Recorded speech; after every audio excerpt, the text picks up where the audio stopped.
Right, we are here. Do you know, Jamie, I've almost lost track. It's Wednesday, the 1st of June, and I am here with the gorgeous Jamie Soleil. We were going to be with our lovely friend Bryce from Esoteric Atlanta, but she's not very well today. So, Bryce, we hope you feel better soon. Miss you. Speak to you tomorrow. But how are you doing, Jamie? Can you believe it's the 1st of June already? No, time is flying. It's like the days feel a little like they stand still at times. I'm sure people can agree to that, but yet it's like flying at the same time. I feel two things, Catherine. I feel very strong from all the healing I've done, but yet I feel very exhausted and tired at the same time from stuff not really coming out in the for the normies, the ones that are sleeping still and seeing it on the news per se. Like I'm getting frustrated. I feel like I'm done. I feel like I can't take it much longer. Like I know we're made for this. I know that we came here for this. I get all that. So I am using that strength that I do feel each day. But I gotta tell you, like if I didn't have that strength, I just don't know where I'd be right now, because this is really, really hard. Yeah, and this is one of the things we're going to be talking about today, is about, you know, some things that have really helped us on a personal level to build resilience and the strength. And both of us over our various different journeys have done a lot of self-development work, which also involves being coaches for other people at times in our life as well. And I think that's really, really crucial, isn't it, Jamie? Because if we don't have these tools in our toolkit, when things get tough, you've got nothing there as a support blanket for yourselves, have you? Well, I learned these tools. We had this conversation, I think, a while back, but I learned a lot of these tools, or I had them. I think it was innate. But I did learn some of them to be even stronger, like persevering and that discipline and that fire in the belly, like to keep going when times were tough. But I learned this as I was moving up the ranks in my skating world. I went through a lot of personal things. It wasn't even that the skating was so challenging. It was my personal life that was challenging, right? But then as I became an adult and a wife and a mother, I really felt the need to search for more. I was always on this path of like, what else can I learn? What else can I take in? What else can I? So when I became a coach, I was helping people with visioning and creating like dreaming big and having a vision, because I always told my story about me when I was a little girl, how I would tell everyone I was going to the Olympics one day and they would laugh at me. Oh, keep dreaming, kid. And I'm like, yeah, I will keep dreaming, because that's where I'm going, you know. And I talked the talk, right? Because we know that our words, like being impeccable with our words, which is what we're going to talk about today, is so important, and actually speaking what you want. And so I was working with my clients on this and helping them with their visions and helping them discover what they truly wanted in their life, not what the society thinks they can do or what they think they can do or what their family thinks they can do. But what I was realizing over about a 1.5 2 year span was I was collecting my data, if you will. Like I was seeing that people weren't able to, like they would get to a certain point and then they would fall back, and then they would get to a certain point and they would fall back. There's no shame in that. But I was curious as to why this was happening and why they couldn't actually reach even their smaller dreams. And what I realized was that we all have trauma, and including me. So I actually went and dove into the neuroscience part of coaching, because I wanted to learn about the brain and how it works and how to heal trauma. Yeah. I'm like, well, if I can help my clients heal their trauma from their childhood or their adolescent years or even adulthood, then we can start the dream building process. Like, because that's what I was like. I have been successful, but I found a way to use my trauma to benefit me, the alchemist, right? Like I used that to get me through that. But what it was doing as an adult was it was biting me in my butt. It was always getting me. And I was always finding myself like falling back again to, like my clients with certain things. I wasn't walking the talk at times. So I went and did all that healing and did an actual course with a neuroscience coach and learned so many beneficial tools to now bring into my next coaching life, which I'm not there yet, but because I'm still healing, Catherine. I don't know about you. We all are, aren't we? I think we all are. There's so much you've just said that resonates with me so much, Jamie, because I work a lot with trauma in animals. So I work with people, with humans. But my passion is working with that animal-human bond, because there's such a close connection. And of course, we know all our energy fields are mixed. There's a lot of transference there. And what I love so much about working with animals and their trauma is you have to use all your senses, the neuroscience. So yes, the biology, and I've studied the neuroscience as well, and I absolutely love it. So I'm sort of like, I'm quite a geek. I love understanding how the mind, body, and spirit works. So I love the scientific side of things, and then the more esoteric and spiritual side of things, and then bringing them all together. But it's so powerful when you see, you know, for example, we've just come back from holiday, had a lovely, lovely time, and we had the most amazing animal sitter looking after my animals. And two of my rescue dogs who came to us incredibly traumatized, to see how they've coped with us being away this time has just been such a joy, because it realizes that we're all on that stage of that healing journey. But I think something you said was so important, that yes, you can transform, you can be the alchemist to use those things to make you stronger.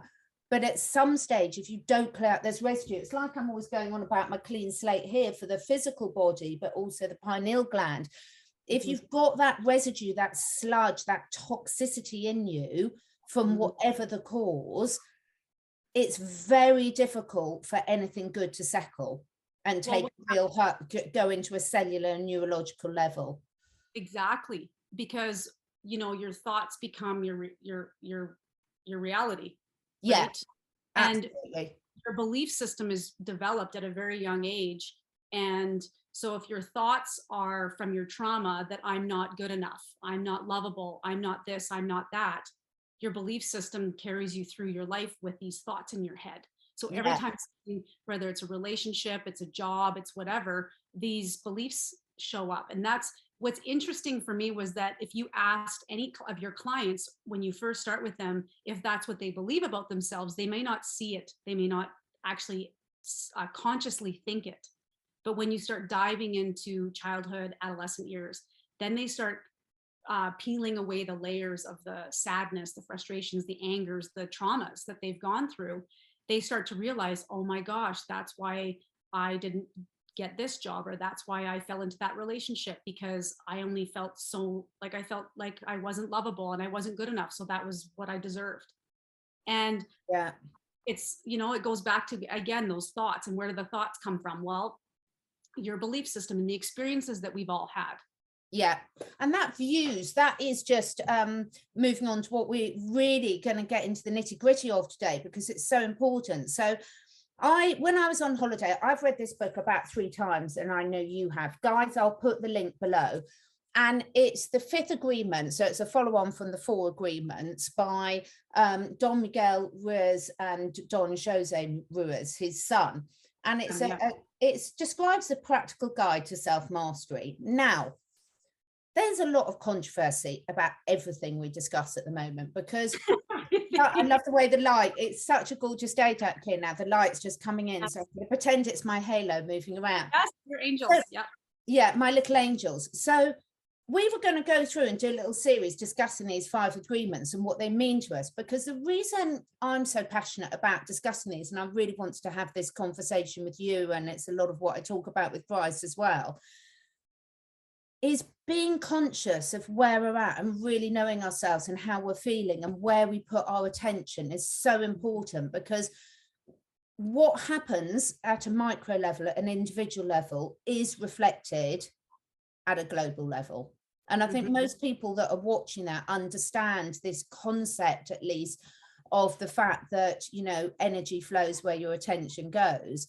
Yes, and that we're all connected. And what I had, taking time out, having a break, is so good, because it allows you to step away, step off that treadmill, and start really looking into things. And you know, I've read this book several times, I've had it for years, and each time I get something completely different out of it. And I heard something really lovely today, and this is another whole discussion itself, by Carl Cease, who I used to use as a coach. And it's quite a lot to that story, which I will cover in another day, and possibly one day with Carl as well.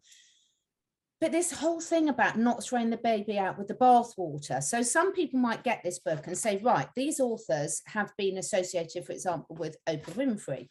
We were discussing those, but Yeah. this has got so many good messages for me, for what I'm resonating for what I need to hear at the moment. Might not be for people, for the listeners, but there's so many times we can, particularly with what we've all learned over the last couple of years, it's like, who on earth do you trust? I know. Who do you trust? Where do you put your attentions? You've got someone that's really helped you on your journey, and then you might find out something about them, which of course we don't know whether it's true or not. Might be our belief systems, but as this book says, as we get onto with the third or fourth one, we're all seeing the world through our own lens. So we were going to discuss today, put my glasses on because it's small print. Catherine, can I stop you there for a second? Yeah. Is it possible too that some of these people that are incredible humans that don't know what they're getting into when they want to promote their books, and so when they get associated with the big elites, they don't know what they're about? Just like the rest of us. It doesn't mean we have to put everyone in the same category here, that they're all bad and they're all pedophiles and they're all this or whatever. But I think it's just like this gentleman created some really incredible principles that are pretty basic too. They're amazing, but they're basic. And absolutely. Right. And I think he maybe didn't know what he was getting into. How many of us haven't? How many of us have been completely gobsmacked by people we found out? So one of the ones, my daughter's reading Eckhart Tolle at the moment, and we know that he's very good friends now with Oprah Winfrey, or we think we is.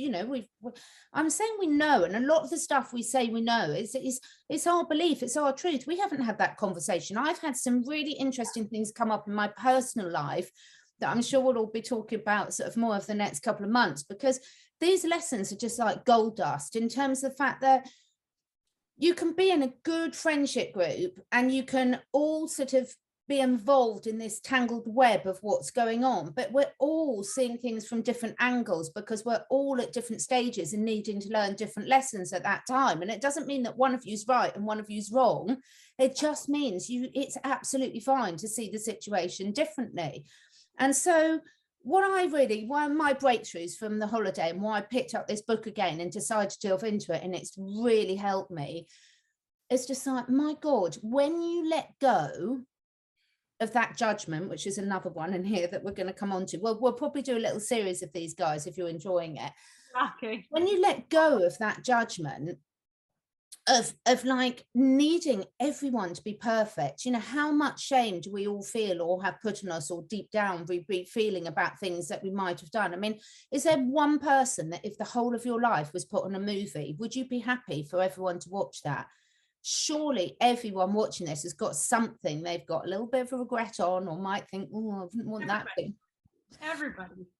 And we were lucky. You and I grew up in a time when everything wasn't covered on mobile phones. I mean, when I was a teenager, we didn't have mobile phones, we didn't have cameras, so there was no evidence. Now the poor youngsters, they can't get away with anything because everything's captured, So let me read the first agreement. The first agreement, I'll put the link below. Be impeccable with your word. Speak with integrity. Say only what you mean. Avoid using the word to speak against yourself or to gossip about others. Use the power of your word in the direction of truth and love. Yeah. So that's amazing. The last part there about truth and love is that we're in a very difficult time right now where we're trying to speak truth, and you want to be compassionate, you want to be loving. And I think it's really important to come from love, even though sometimes the truth will hurt people, right? But the most important part in that whole thing for me is it's for yourself. Yeah. It's not for others. It's being impeccable about my true being and who I am, right? I am is a power statement.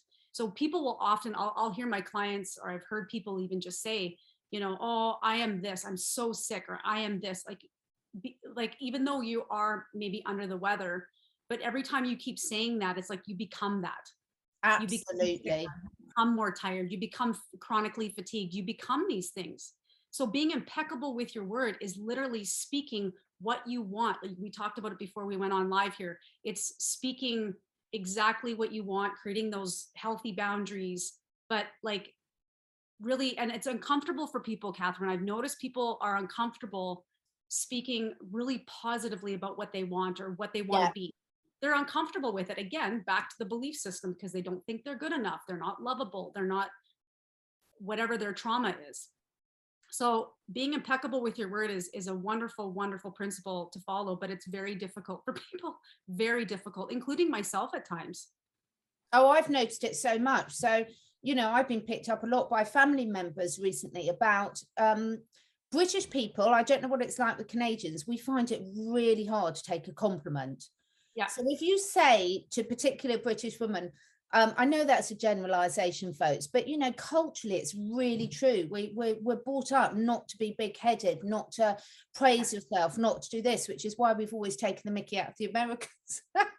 But we love it. There's so much good things. But, you know, if someone says to you, you know, oh, your hair looks nice. How often does someone say, like me, I was like, oh, yeah, but I've had to cut because of this, because of that. You make excuses. Excuse today. Yes, exactly. And you're just like, it's so important, because when you do it, so I have been practicing this. So I've had a week of reading this and I've been really putting it into practice. And the difference, I could go on for hours and hours, everyone, about how many, just from that first one, eureka moments I have had, just from really looking at so many different interactions that I'm having in my life, whether it would be humans or with animals, and how that will make a difference about being impeccable with your words, speak with integrity, say only what you mean, avoid using the word to speak against yourself or to gossip about others. Now, I want to pick on that one, because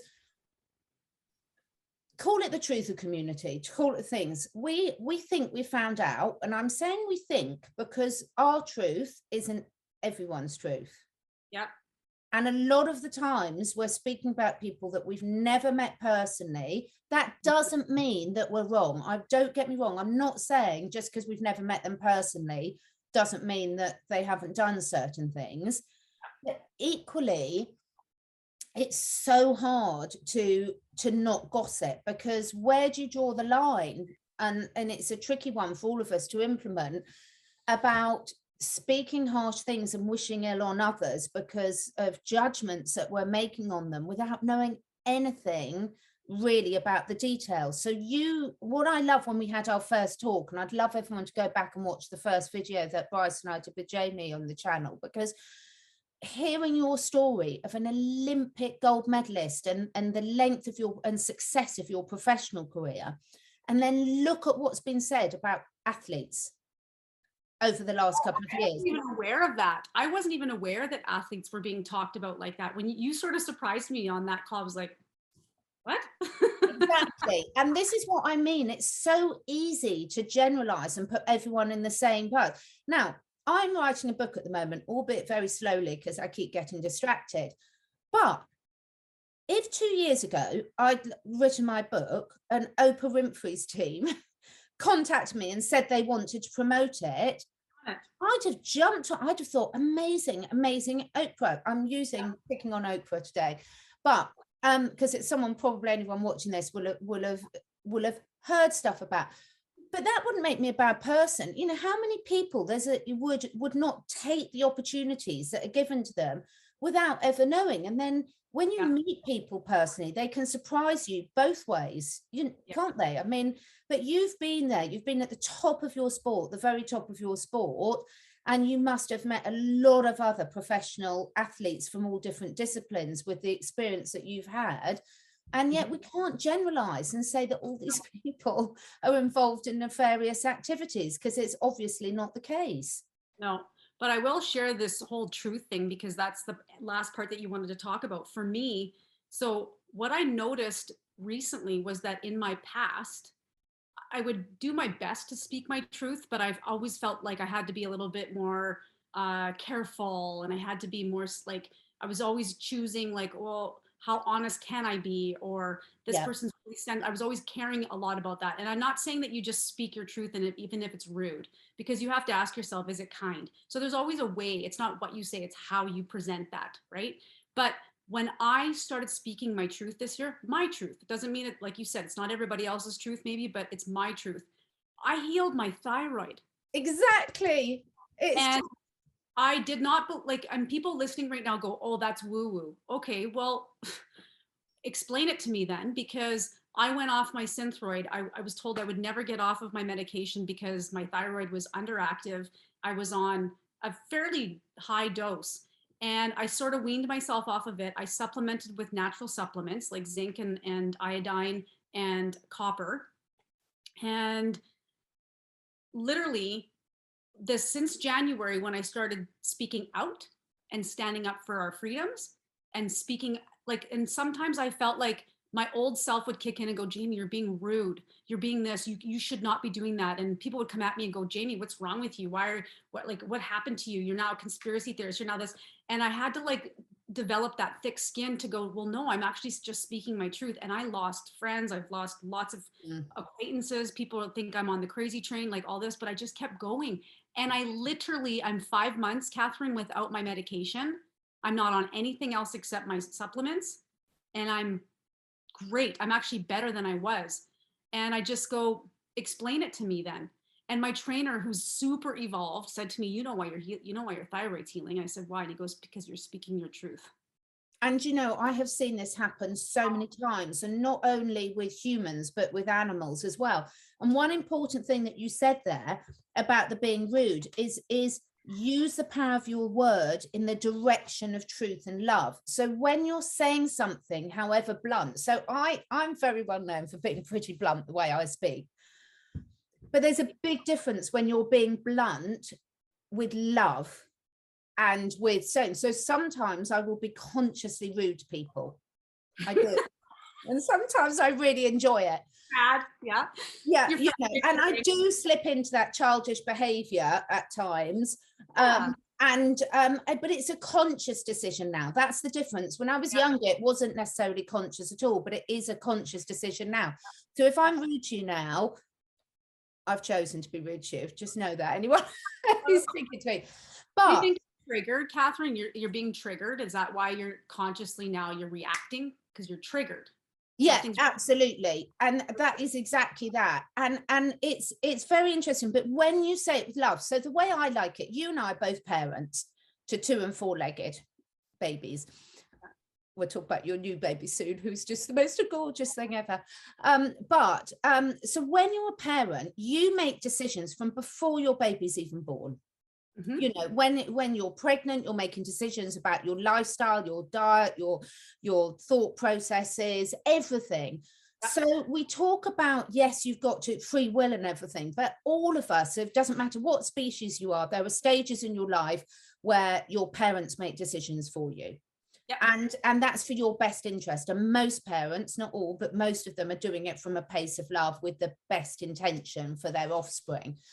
And that's equally the same stage as when you're speaking your truth. So if you know something's harmful, or in your world, you truly believe it to be harmful, then I think it's it's very irresponsible to not say it. But the difference is to not being attached to the outcome of how the person reacts it. So the way I always like to explain it is, if you're driving on a road and it's a sharp bend on a cliff road and you're the lead car and you go around the corner and you find that there's an accident, so anyone coming behind you is going to go off the edge of the mountain, you're going to stop and wave your arms and stop and try and get those cars. You're not just going to let them go and watch them go off, whoever they are behind you, whether you know them or not. And the same is about other things that we might believe about things like this and everything. If you believe it, you've got to share it, because there's loads of things that I've learned. I am so grateful in this journey for the scientists, for the Judy Mikoviches, the Robert O. Young, the Dr. Zelensky, or there's so many of them we all know that have spoken up. I'm so grateful for Dr. David Martin, who all his work, he's just amazing. I'm not, there's so many of you. I'm so grateful for Mel Kay's research. I'm so grateful for Bryce's research. I'm grateful for every bit in the jigsaw puzzle, but it doesn't mean I've got to play that role. Correct. Same. And that's where my family's even struggling right now. Like my mom's waking up and she's sitting there saying to me, well, what can I do? Yeah. And all I said to her, I said, Mom, it's not about being charging, the parliament buildings or going even to rallies. You don't have to do that stuff if you're not comfortable. But I said, start speaking. Speak your truth. Speak what you're feeling right now. That's all it takes. Raise your vibration. It's not being negative. She goes, I just want to live my life. I said, what do you think I want? Yeah. But I said, I'm fighting for our freedoms, Mom. I want us to all be we have to win this, And I said, all it takes is you speaking your truth to others and like just sharing it. And if they don't agree with you, you can say that's okay, but you just keep going with that. That's all I'm asking. And I've noticed a difference as well. So one of my family members, when we were on holiday and we were speaking, so in Greece, they've still got this, but everyone was ignoring it. The staff had to wear it. Now on the plane, I won't say the airline because I don't want to get them into trouble because they were so amazing. But there was meant to be these masks on the plane. And so they made the announcement, 99% of people completely ignored it and didn't wear them. I was so proud. I was literally sitting there clapping in my seat. And coming back on the plane, it was absolutely comical, Jamie. Again, I won't say the airline publicly because I don't want to get them into trouble. But if anyone wants to message me, I'll tell you. So the pilot said, because we were delayed coming back and going out, and he said, now the rules are that you have to wear your masks. Some of you may believe that Trump's here to save the world. You might have your own opinions on the jibby jabbies. You might think that the Queen's a reptile, and this was the pilot saying it, and he might think that we're spewing loads of horrible chemicals out the back of our plane. So he said this to the whole plane, and he said, I don't believe any of that, but just do us a favor and put your masks on. But the way he said it, Jamie, I reckon he did believe it, because he wouldn't have said it to a whole plane load, but he said it in a comical way. And my husband was looking at me going like this, and I was like standing up at the plane saying, I believe all of that, like this. My daughter's saying, sit down, sit down. But what was brilliant is the level of non-compliance was probably about 95%, and they didn't do anything. They didn't come round. And then when we were away, the poor people in Greece, who've obviously in tourist spots had a terrible 2 years because their whole livelihood's been taken away from them. So they've all been forced to have this or no job sort of thing. But even another member of my family who's never stood up and said something before, we were talking to this lovely waitress and she was saying, I was so ill after my second one and ill again after my third one. And he was like, well, we haven't had it and we're not going to. And then got into, I was like, it's the first time you've ever volunteered it. So people are starting to do it in their own ways. And because he wanted to help this person, he wanted to show them, I know it's difficult for you because you've had 2 years with no work, no salary, living on your own, stuck in four walls, terrible. But be aware there is a choice. There is a choice, and you can reach out to people to help you with that. It's in my brain's going right now too. So being impeccable with your word and speaking your truth, there's this, I guess, repercussions that come with that, that people are going to be judgmental and criticize you, which is one of the other agreements, and not taking things personally. Oh, yes. Man, is that difficult, because I've spent my whole life being judged, right, and figure skating. And so all I grew up caring about is how I looked and how people perceive me and how I behave. Like that's all, it was all about that. So now all of a sudden that I'm speaking my truth, it's like Jamie Salé, Olympic gold medalist, went conspiracy theorist, and I'm just getting annihilated that way. And that's okay, because I'm still a loving, kind person. I'm still the same Jamie, but now I'm feeling confident and strong enough to speak out. But man, like Catherine, that is a big challenge, even with my clients in the past, is how do you teach people not to take things personally, right? Well, again, that comes from within, right? And that own belief system about yourself. Do you feel you're good enough? Do you feel that you're loved, right? And this book is amazing, again, but if you have undealt with trauma or a negative belief system, and again, subconsciously, because that's where they're buried, right? These memories and these belief systems, all these experiences we've had, they're buried back there. If you have these limited beliefs,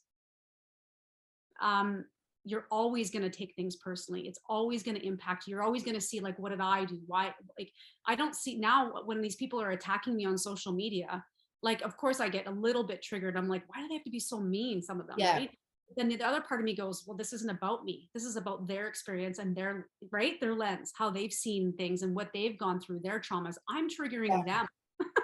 This is exactly it. And this is my biggest, we're going to go through in other shows the other agreements, because that's amazing. I'm just going to read the titles of them for things. So be impeccable with your word, which is what we're speaking about today. The next one is don't take anything personally. And all of them have got longer descriptions underneath. The third one is don't make assumptions. Oh my God, how important is that?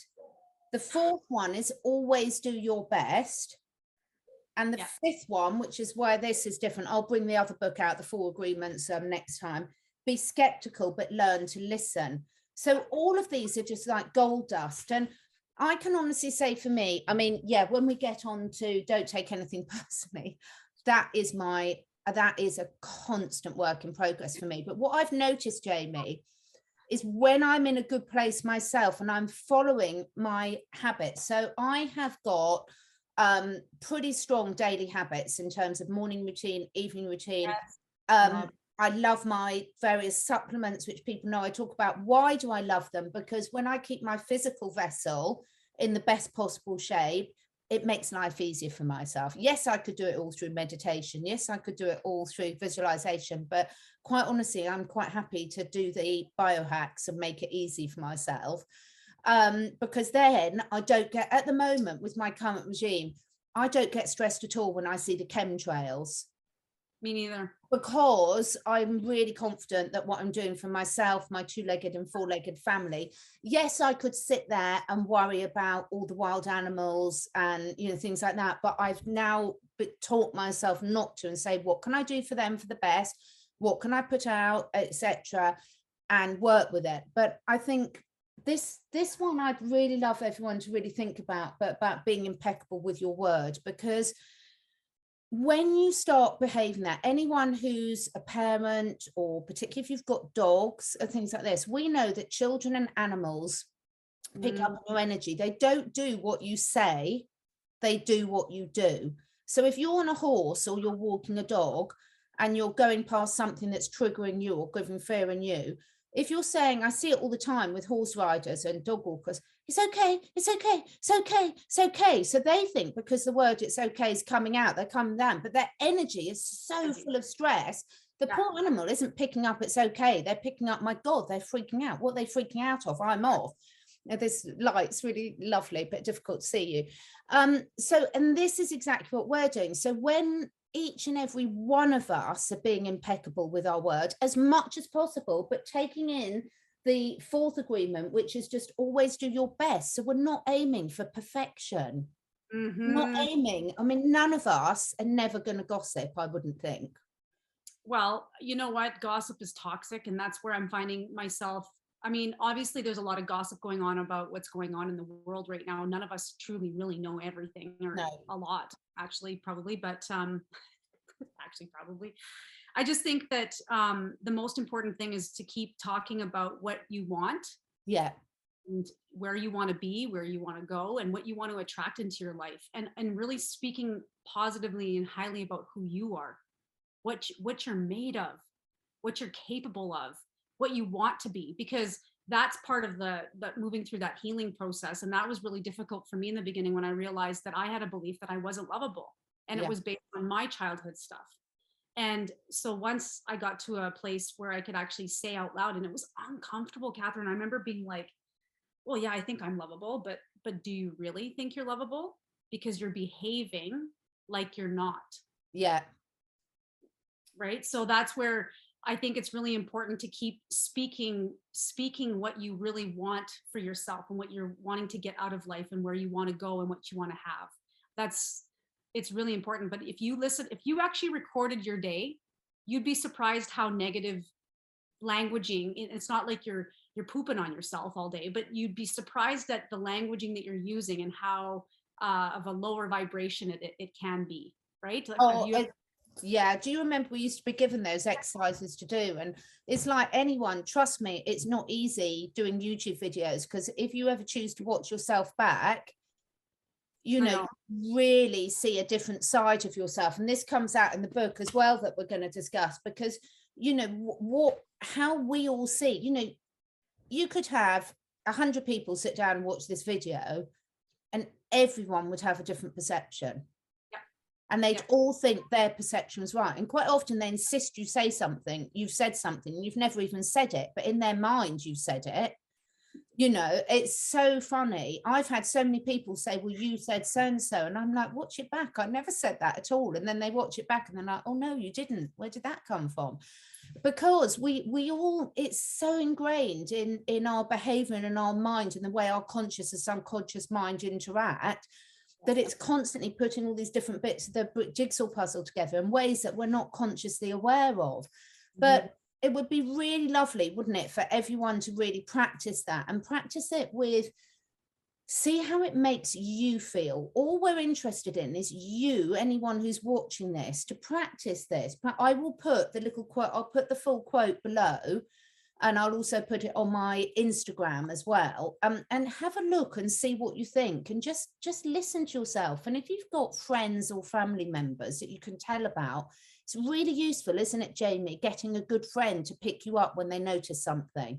Oh, that's the only kinds of friends we should have, are people that believe in you when you're not believing in yourself, or people that will pick you up when you're down, right? It's not just, you don't want the friends that are just there when you're doing well and cheering you on. You want the ones that are there when you're not good, that are going to build you back up and not sit. I always used to say to my friends, don't let the people, surround yourself with people who will build you up, not sit in the shit with you. Exactly. Because that's okay to sit in that and be sad for a while, but you need to be around people who let you be there, but that are they're on a mission to help you get out of it, right? Yeah, then they're gonna hose you off and drive you off afterwards. Yeah. But the other part of this whole thing is that our thoughts, like, you're gonna notice too that the survival, our brain is all about survival. So we're naturally, based on our experiences from our past too, this is really good for me because it's bringing up my old coaching stuff, but it's been a year, Catherine, since I worked, but it's survival. It's a survival mechanism that our brain wants to go to, judgment, criticism, fear-based thing. Like it just goes there out of survival, and it doesn't mean it's right. Sometimes it will get you through an experience, but it also, for me, I've learned to be the observer. So when I'm experiencing these thoughts or these feelings, I go, okay, why is this happening? I don't sit there and react to it. I just go, okay, why am I feeling this? Why am I having this thought right now? And then I go, oh, okay, well, because of being a kid, or I go back to my traumas and I have that realization. That's why I'm being triggered right now. I used to be so reactive. I would get so mad when things would like push a button the wrong way, right? Like I would blow up. And I know that you're probably— Me too. Yeah, very much so. But I'm hot. Like, I am Taurus. Yeah. And I get really mad when I'm mad. And I'm also very, very loving. I'm an extreme empath. But when I'm mad, watch out. And yeah, I'm no like, one ever has accused me of suppressing my feelings, because you'll know about it. I like my boss, when I used to work for, I had hysterical bosses. I've had so many careers, but they used to say, Catherine, it's just written all over your face. You can't go into the board meetings with your fucking idiots written on your face all the time. At least try and hide it. It's the same. And it's so true. Yeah. But I can't fake it when I'm feeling emotions. I know, I'm the same. It is quite comical, because they were right, and I was like, well, fair point. Yeah, I agree with that one. So what I think, as I said, we'll put the link below, but one of the reasons Jamie and I wanted to have this chat today is there's a time and a place for everything. So there's a time for researching, there's a time for speaking your truth in whatever way that you're comfortable with and that suits you and is authentic to you. There's a time for that, but also it's so important at this time that we don't just stay in the drama of all the horror that's going, because without a shadow of a doubt, where your attention goes is what you are going to draw into your life. I mean, that has been proven time and time and time again. And, you know, anyone, if you've watched The Matrix, and I haven't seen it for years, but the whole point is Neo, he learned about the Matrix, he saw it, and then he chose to get out of it and learn karate and things. So you do have to go through the stages. You have to go through the intel stage. You have to go through the all the emotional cycles that comes with it, with the realization that a lot of people that you've learned probably some of your most helpful stuff for may not be what you think they are. You go through all these, but the whole point is like life, you know, you don't behave at 50 years old the same way you do at 5. The point is you're meant to move through these phases. Be careful how you stay there. And of course, it's not linear. You can go backwards and forwards. So I'm not saying I don't look at any intel, but it's a very small part now. I'm consciously creating. I've personally moved in. And again, there's no judgment because we're all at different stages, aren't we, Jamie? And we'll go back and forwards. So you find out something new, you might go back into the more of the intel stage again. Exactly. But it's always, is it serving you? What are you going to do with that information? And you know, if you can't do something constructive with it, if we didn't have the internet and internet, we wouldn't know any of this. You know, that's amazing you just said that, because I need to walk my talk. There's been times recently where I'm feeling like, whether it's posting something or whatever, and it's not that the post is negative and bad and energetically really, really bad or anything. It's just that sometimes I feel like I'll feel in my gut that I'll feel kind of like I got an illness, like I don't feel right. And I haven't listened to it again because I'm sitting there going, no, just keep going, just keep going, just, you know, but listen to that. If you're not feeling right about something, whether it's speaking out about something specific, and I'm not saying to not evolve and work on what we're talking about, but listen to your gut as well. There are other ways than just going on social media or going and speaking things out loud. There's other ways to work through this. There's not one way, or not the right way or the wrong way, right? And so try it out, see what works for you. I mean, I've been through so many phases. I was very into the research phase, and I'd still do research a lot, but I've gone back to my passions now of researching the solutions. So my passion is the solutions of what people can do for their physical health, for them and their animals, so that if they go for a lovely walk and see all the chemtrails, they don't have to panic about it, you know, things like that. And then if I want to listen to some other stuff, I'll listen to Bryce. And if I want to listen to that, you know, but you consciously find your lane and find how is that making you feel. And one other point, I listened to this amazing people, if you're not into football or soccer as you'd call it, we've got an amazing footballer that was also England coach for a while called Glenn Hoddle. And I was listening to a podcast with him. He's a really amazing guy. He actually died from a heart attack and was brought back to life. And since that's happened, he's always been very spiritual, but he's been much more confident speaking about his spiritual side of things since that happened. He was very controversial as England manager because he got a healer in, and he got absolutely hung, drawn and quartered, because in the macho men's sports world, you didn't get healers in to work with the males. So he got completely crucified for that, and actually cost him his job. Was now, of course, it would be completely acceptable in most sports. But he was saying, you know, if you're working with the England soccer team, you don't have to be best friends with all the team. You don't even have to like each other, but you do have to respect each other and work as a team. And the way he said it was just really like a penny dropped for me, because we get so caught up on personalities. And of course, the way I see a person's personality and the way you see it could be completely different. And that can often stop us from listening to our intuition, because if you're reacting to someone's personality, you're often doing it from, you know, a trigger that's triggering you, which isn't necessarily anything to do with how they're saying. You can't get more obvious than that than Trump. You know, look at, most people don't ever listen to what he's saying and missed all the subliminal messages because they were so reactive to his personality. And, you know, I thought that really hit home for me. I was thinking, my God, you know, I can learn a lot from people that I don't have to be best friends with, you know, or I don't have to, you know, even just liking it's a judgment itself. I don't have to approve in my boundary system of every aspect of the way they live their life to realize that this bit is actually really useful to me. I know we're going to talk about them, all the agreements on different segments, but also when you go back to the chemtrail thing, we're making assumptions that right, like we don't we don't, like, I want to believe that they've been taken over by good stuff in the sky. So I'm trying to, like, again, that alchemist, trying to turn whatever, if there is bad stuff being done, I'm making it into good. And Exactly. in my mind, because even Don Miguel talks in the book, all of his books, about how we live in hell up here. Completely. We're always thinking everything, you know, we're thinking a certain way. And I know we can't control what these dark elites are doing or have done, but we can control how we respond. And that's how I want to see things from now on. I want to visualize like hydroxychloroquine up or something up in the skies, healing us.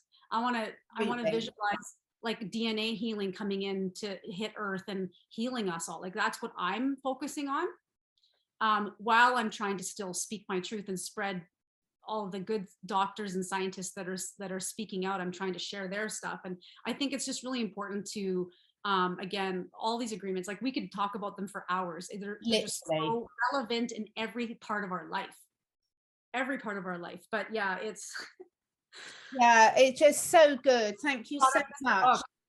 It's really happy.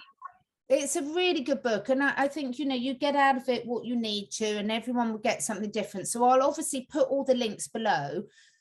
Please do let us know what you think in the comments. It means a lot to us if you if you like, share, subscribe. I'm been very shadow banned on YouTube, which is fine. It's one of these things, but they literally, it's comical now. It's like virtually every week they're taking off another couple of hundred, another couple of hundred.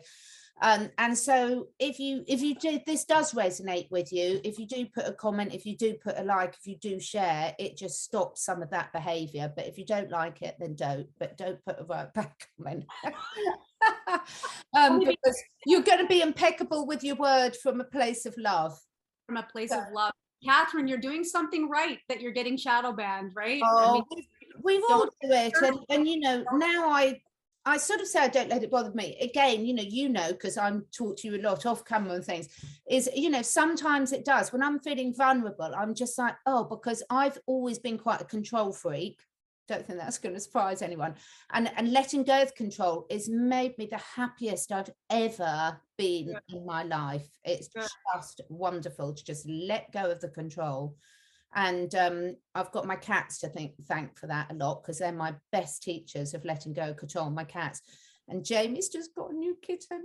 Oh. Yeah, I was going to show you. She just went under my feet, but she's now hiding somewhere. So that's the beauty of cats. They'll only do exactly what they want to do. I'm not a cat person. I've never had a cat in my life. I never used to even really like them because I found them really creepy. They're sneaky. I've always loved dogs.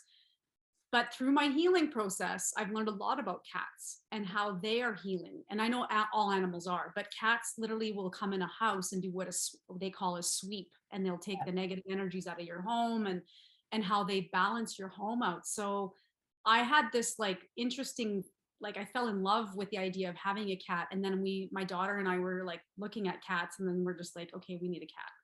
And so we just did it. And I got to tell you, Catherine, you know, from your advice and talking to you and Bryce and stuff, she's been such a blessing she also plays with my puppy, and they're like best friends now. And oh my gosh, we're like, it's almost like we don't want things to complete us, but she's really completed this animal family for me. Like she's just beautiful. It's just so special. When I heard you were getting cat, because I've heard this story so many times, people, oh, I'm not a cat person, I'm a dog person. And then when they get one, it's like, the thing is, you know, you're in a good place when your cat chooses to be with you.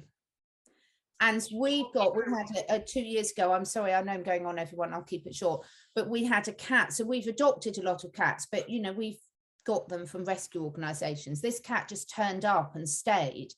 And that is one of the highlights of my life, that this cat just turned up in my garden, really terrible state, stray, but wasn't coping with being a stray, and then chose to stay with us. And we all, I mean, our cats can go in and out whenever they want. They've got complete freedom. In fact, they've only got a meow, and we come scuttling and running after to give them the latest fresh food.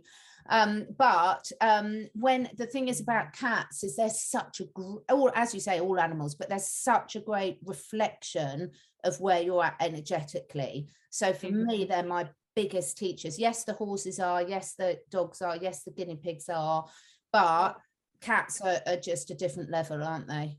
So when she's following me around, it's a good thing. Oh yes, that's a very good thing. Purrs nonstop. I just love her. That sound of the purr is just adorable, isn't it? Well, I learned the other day that when cats purr, it's like they're lighting up their chakras. It's their way of healing. So again, we could learn from the animals.